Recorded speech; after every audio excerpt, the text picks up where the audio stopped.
Alright, folks, welcome back. It is part 3 of this never ending saga of new stuff. So, we're going to go through kits, or at least some kits. Um, and we're going to start out with the domestic stuff. And, geez, this is going back into the fall. My local hobby shop was having sort of a clean out sale where the guy who runs it was getting rid of actually some of his actual personal collection. And so we picked up this, one of the highly sought after 454 SS Silverados 1500 kits. This one actually a really unique pickup because this was a door prize apparently at the 1991 12th annual or 12th running of. I think it was still an annual show back in '91. But anyway, the 12th running of the Greater Salt Lake Model Car Championships.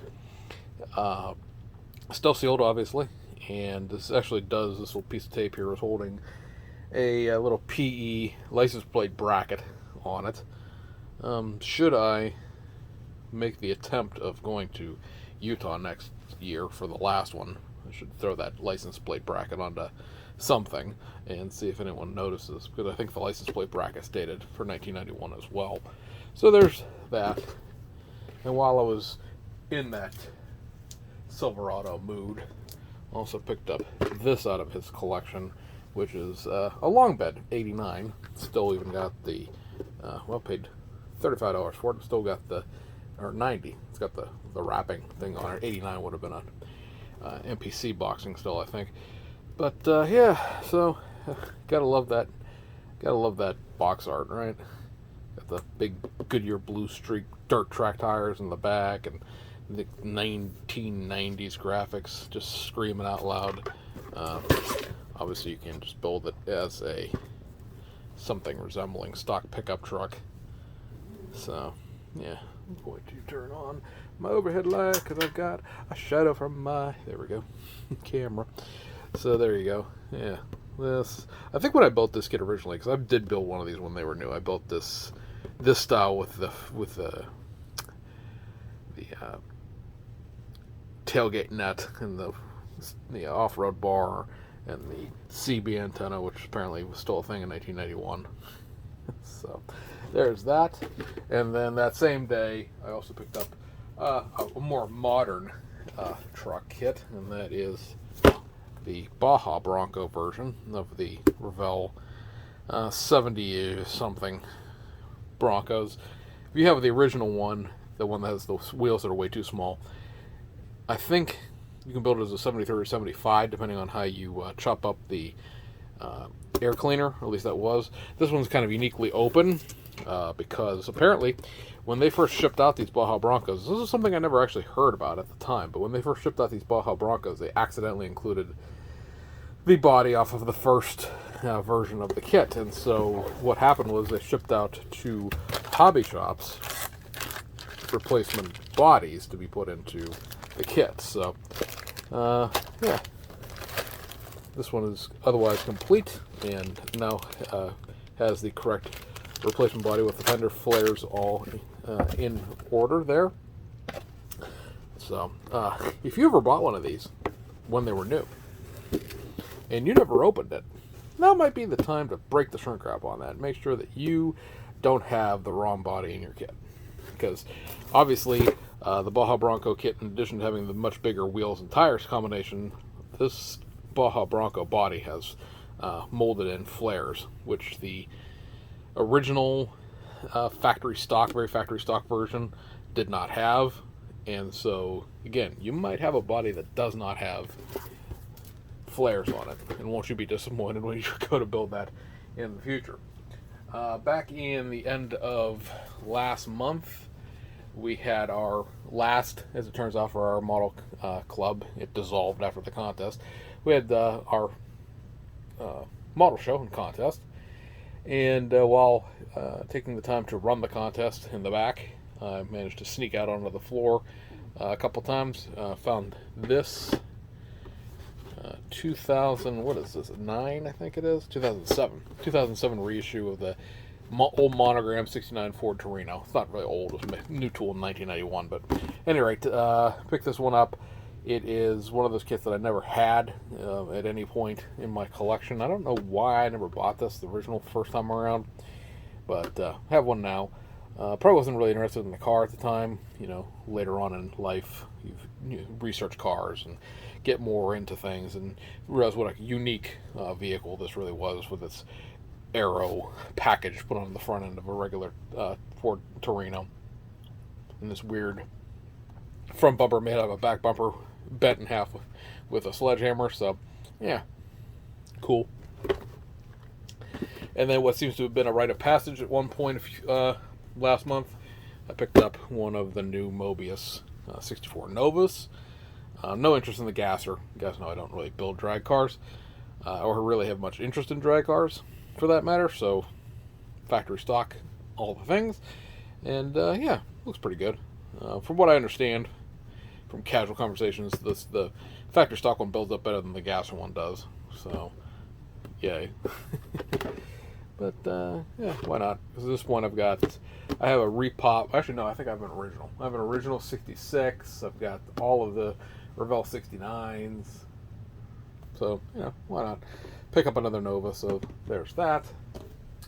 And then this past weekend, even though this was not going to be stuff that I was going to be covering necessarily, because they're brand new and not old stuff, but why not? Just get it out of the way now. This past weekend, the other car modeling club here in town was having a little swap meet, and I do mean little.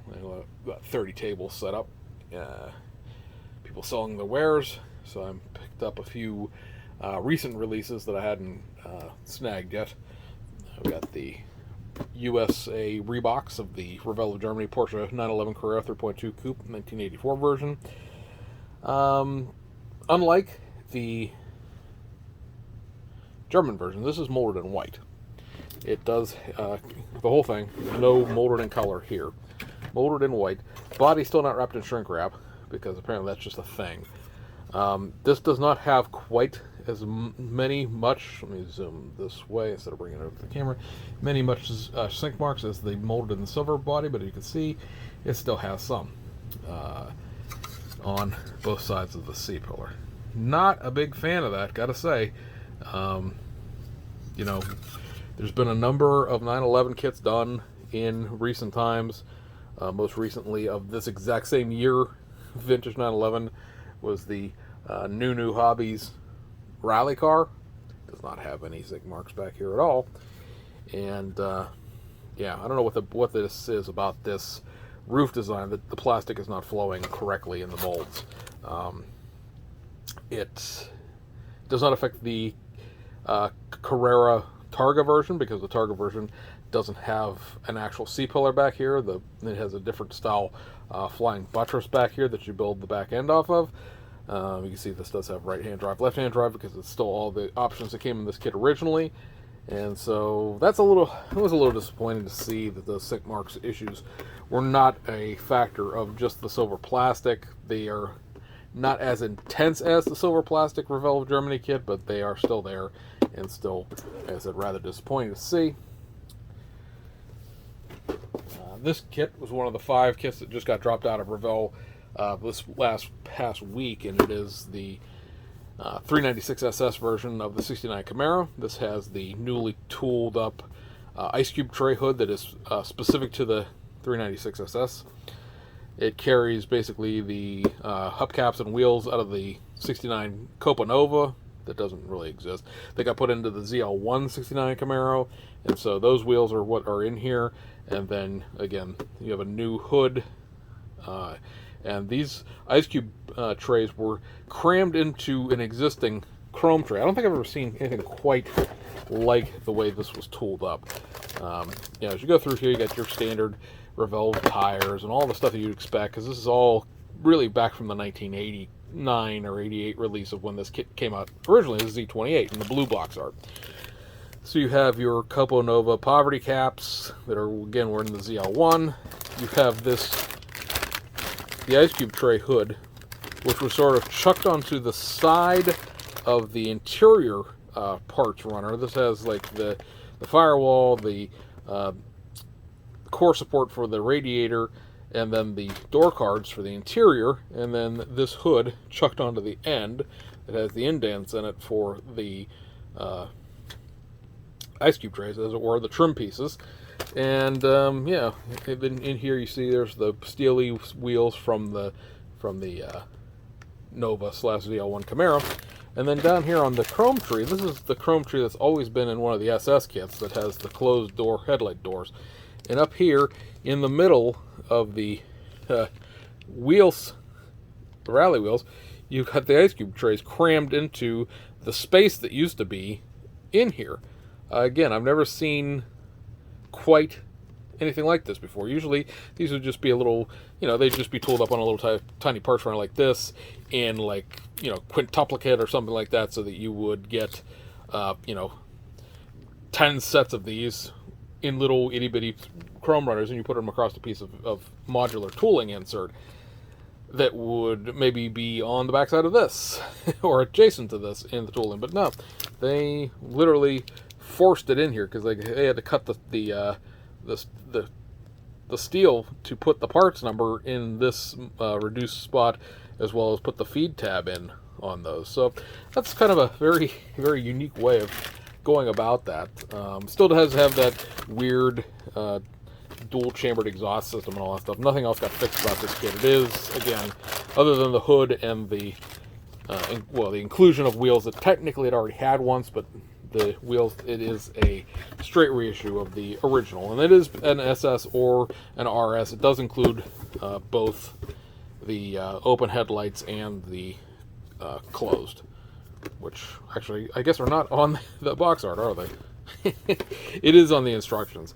The instructions do have an A-B thing where you build up either the RS or the SS, depending on which. There's a couple differences in trim and stuff like that, and how you paint things depending on which option package you go with. But this will be a nice little addition if you're a GM fan, because with this you can build an SS396 Camaro, an SS396 Nova out of the parts left over from the Copo after you take all the parts in the Copo to build your actual correct Yanko. And then of course they did the 69 SS396 Chevelle, 2 years ago, I guess it would be at this point. So you have a variety of 69 SS396 cars at your disposal to build now. So that's kind of cool. And then the last domestic kit, I think, looks like, I picked up is, I've caved into the, again, cool kids peer pressure group that is everyone buying and building the next gen Camaro ZL1 Salvino's kit. I have been through here. I have taken a look at it. My body's in one piece. It does not appear that I have anything that's warped or bent or broken, which is cool because some of the kits have had warped chassis trays, warped firewalls, and things like that. Salvino's apparently has been very good about replacing, from everything I've been reading. But my kit doesn't appear to, at least off the jump, have any specifically major problems. So that's a good thing. In my book, this will not be done in the rollout livery. I have other livery for it, which we'll cover in another video. And I think that's the last of the domestic releases. I do have one other domestic car kit, though.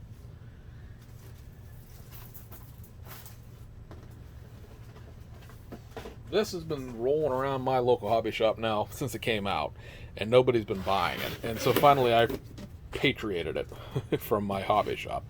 And that is the Meng 10th Anniversary Edition Jeep Wrangler Rubicon 2-door. What did it for me on this is, this is the 10th anniversary is very specifically this red leather interior with this metallic blue body. But apparently it was also available in white. And for some reason, having this not be metallic blue, if it could be white with a red interior, well, that's what my car actually looks like in real life. My 1-to-1 is a metallic or a white pearl car with a red interior. So that kind of sold me on this. If you've never seen one of the insides of these before, this box, like I said, has seen better days. It's been sitting, it traveled around with the traveling circus for a while, and then it wound up in a display case in the back of the shop. You see your directions on how to build it. You can build it with the top on, the doors off, top off, all that sort of thing. But this is a curbside kit. It does not have an engine. It does have like the bottom of one, but no actual engine compartment in here. Is your bottom of your engine right here. And you know, it's a reasonably simple build because of it being curbside. It builds up much like the Hummer did, where the body is multi-piece. It is molded in a version of this blue. It's a little darker blue on camera than it is in person. In person, this is like a powder baby blue. It's almost a petty blue looking at my camera as I'm holding this, but there's that. And then you have the already molded in red interior pieces as well. This does have real metal springs for the suspension. There actually are 4 of them in there. They're just all bound together at this point. Very small decal sheet. Just has some Rubicon things in the dashboard, things in there, and then you've got the like metal transfers for the mirrors, the Jeep logo, and the rear view mirror, and a set of 5 tires, because despite not having an engine, it does have a rubber spare tire. So I mean, there's that, I guess.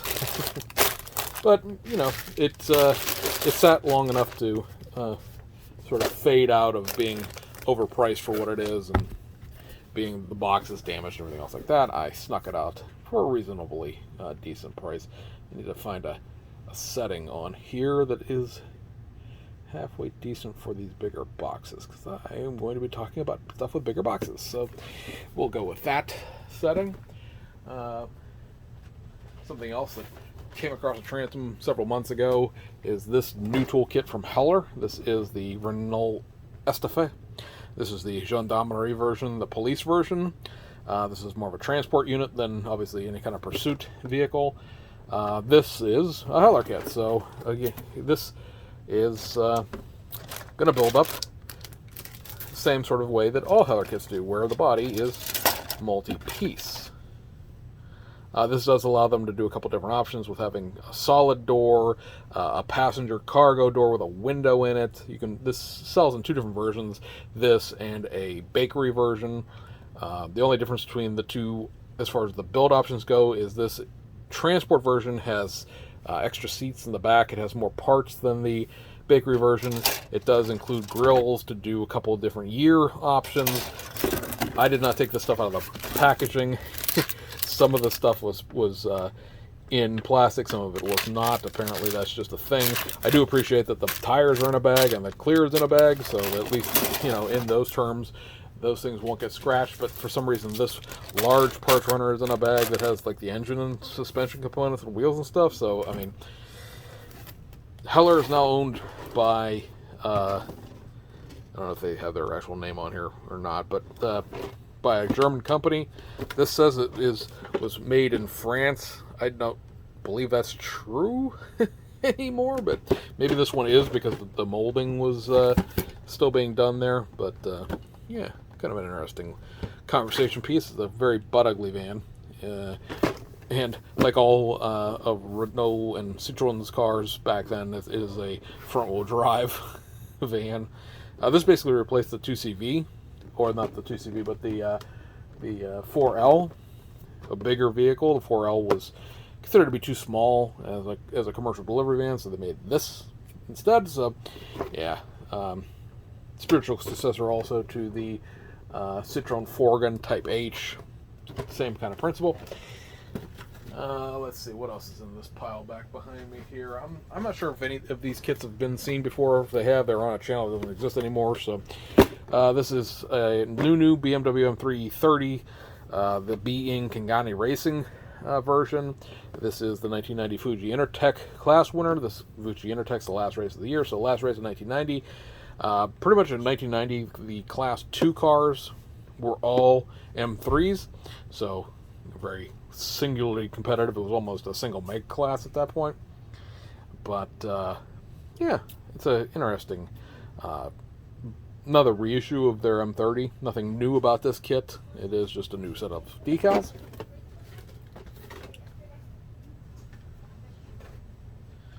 We have this, which is the Kaioseki Oil Nissan Skyline R32 by Hasegawa. This 1992 car. It's kind of a shame because the 1983 car is the one that actually won a couple of races. I have decals, of course I do, to make the 93 car, but this is a 92 specific car. This kit did bring in these new headlight buckets and new racing wheels, in addition to, obviously, the Kawasaki livery. It is, yes, molded in that same sort of pea green that the color of the box is. Decals are pretty standard fare, but let me see if we can see the new parts without having to take it completely apart. Was the new headlight buckets. These were originally done in a civilian version of this GTR and then carried into the race car, and then the wheels are down here. There we go. Got one to fall out, and so these are the new, I think these are SSR wheels, if I'm not mistaken. Look at our racing livery, because that'll tell us right on it what these wheels are. Nope, they're Rays, set of Rays wheels. So yeah, another release in this series of JTC cars on the R32 chassis. And then I don't think I've shown these either. I picked up both of the Citroen C3 WRC cars from Belkits. This is the Rally Finland 2017 car. This is the gravel kit. So it's got a different suspension, different wheels, different tires, but a completely different suspension system than the tarmac car has. So if you're going to get aftermarket decals for this, there's only a couple of sheets that exist. There's only a couple of liveries for it, actually, in its history.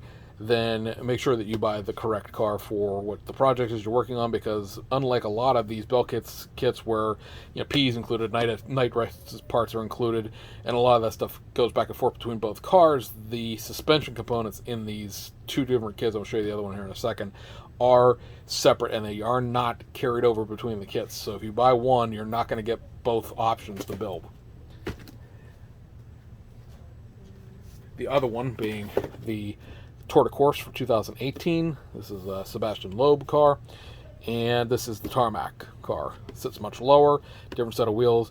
Again, obviously a completely different set of suspension in here to ride that tarmac lower ride height. So keep that in mind. There are, again, two different heights to the suspension. Sure. Functionally, the kits are identical. Otherwise, like the bodies are the same. 2017, 2018, there was no difference in the body itself, but definitely functionally major differences with the suspension components. A couple other things here that may have been seen before, but I can't remember. This is the Mitsubishi Lancer Evo 3 for the 1996 Rally Malaysia. Winning car for that. It's a little bit fun to have a different livery on these Evo 3s. They're normally the red, blue, and silver, very factory livery that most of these cars ran. Much different livery in this Malaysian version of the kit. And this, you may recall, I have one of these that I bought to put another set of decals on and maybe redraw these decals for a later project. And then they decided, like a month after I got that kit, to reissue this one.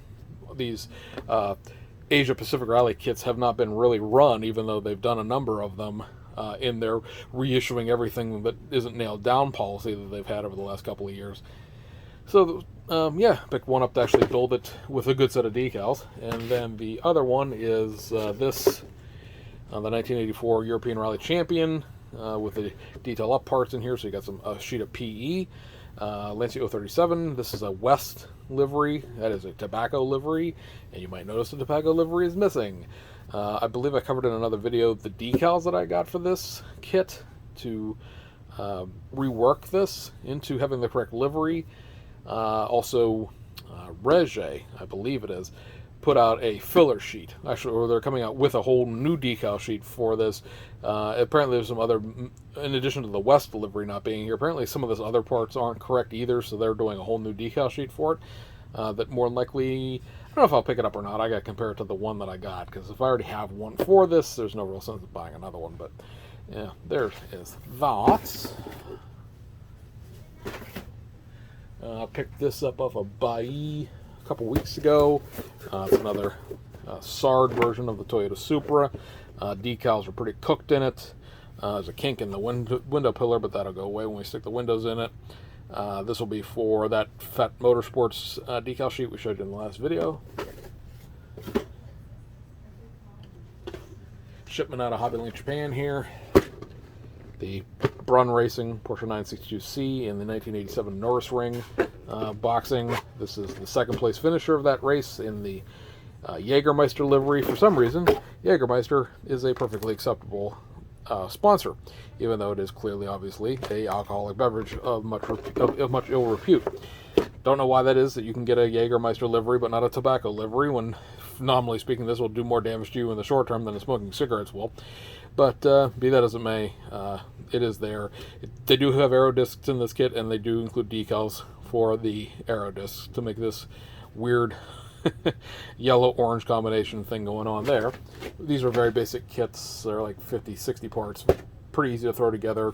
Grab yourself some Jaeger paint from one of the paint match companies, and or the, I think the TS14 that's Tamiya orange. I think that is also their version of this, because they've done a bunch of Jägermeister kits in the past themselves.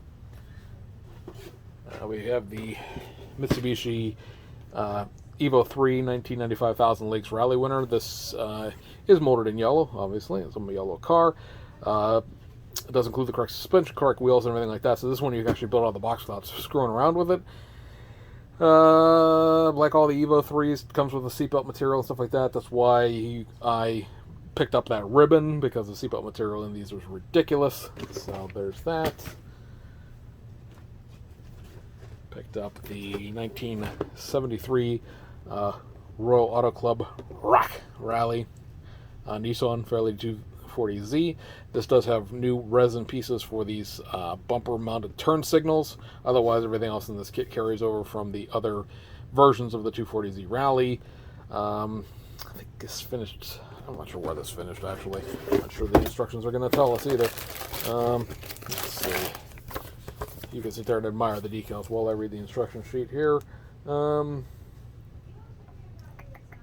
Finished 14th, so big wiener there.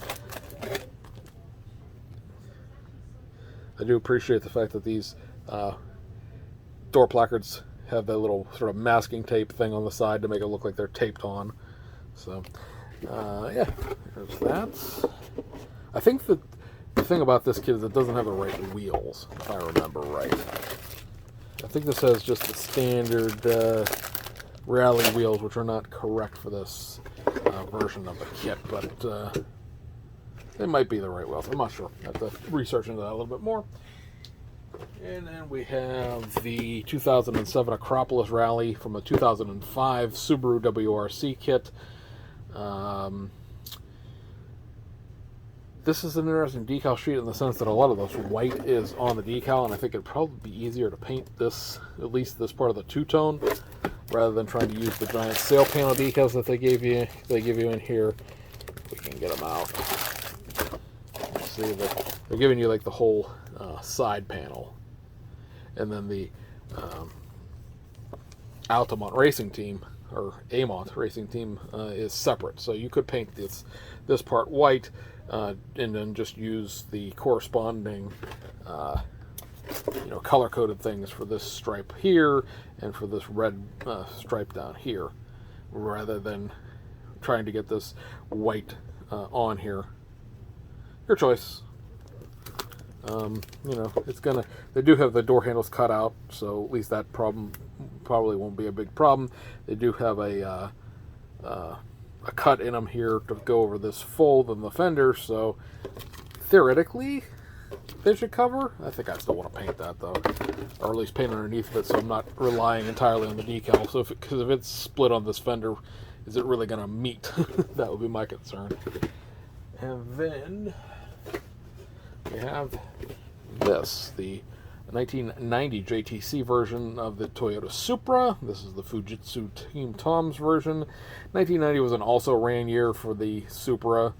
By this point, the GTRs were in Class 1. They obviously were way, way more powerful than the Supers were, because by 89 they came into effect, and then they won the class for the next 5 years in a row afterwards. Basic livery here does include the decals to do both team cars, so that is an option should you wish to go that way. Do include a number of drivers on the decal sheet here. Well, I got to focus. Apparently, it's just going to want me to. Nope, I didn't want to go that deep. There we go. But do include several different driver options there. Obviously, there's team cars here, but they also give you options for different driver combinations for the team cars as well. So that is something to consider, I guess, if you're into that sort of thing, building specific race versions of this car rather than just what's sort of given to you on the box art. And you know what? I think we're going to cut it there.